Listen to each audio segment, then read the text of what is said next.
Kung Wala na ang Tag-Araw, Chapter 1, Anastasia. Victor loved Anastasia so much so he decided to marry Anastasia at the age of 20 without the permission of her family.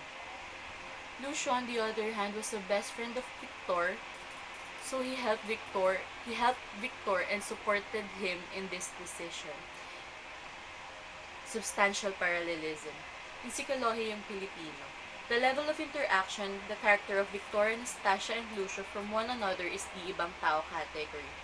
Because Lucio knows Victor right from the start and also his feelings towards Anastasia. He is also the one who helps Victor and Anastasia in times of need. On the other hand, Victor is still under the ibang tao category when it comes to Anastasia's family. Because Anastasia's family doesn't know Victor too well, yet he ended up marrying Anastasia. More importantly, they don't trust Victor. So Victor did his best in pakikitungo or level of civility and pakikisama, level of adjusting, to be accepted by Anastasia's family. Victor was not the only one who adjusted in this situation. Also, Aling Denang, Anastasia's mom, also adjusted now that she has a son-in-law. Victor's efforts somehow paid off through pakikipagkapwa and by showing kagandahang loob to his in-laws. Chapter 2, Carmela. This chapter shows how Victor and Anastasia is living the life and now starting a family.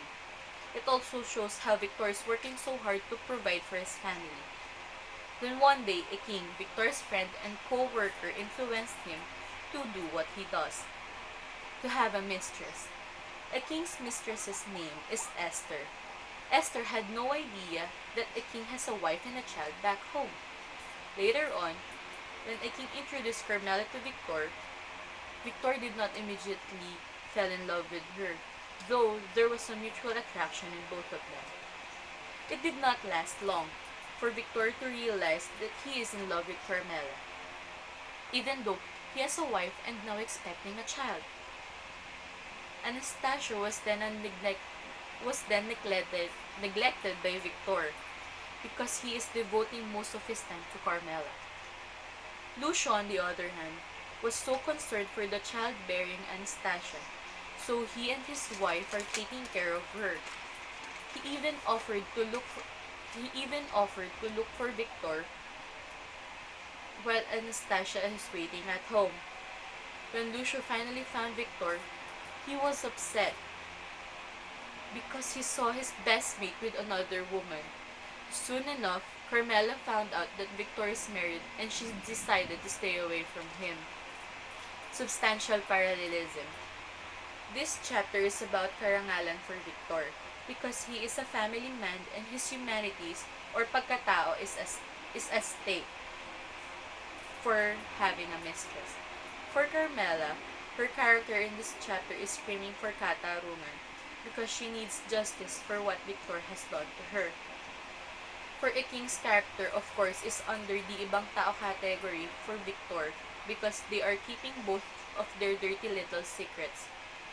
Esther's father wants a king to be her husband, and a king felt great about it. He made use of his pakikiramdam. He also practiced pakikipagkapwa to Esther's father. Anastasia, as the wife of Victor, is no longer ibang tao because their relationship is built with trust.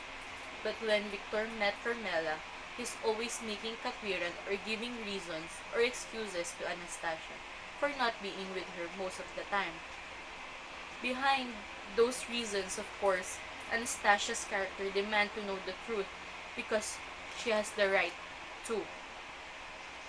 Lastly, Victor, under the confrontative Filipino category, when he met Carmela, he has the lakas ng loob to face his feelings toward her. Though he wasn't certain on what will happen to his life with Anastasia, he still took the risk to continue the relationship with Carmela.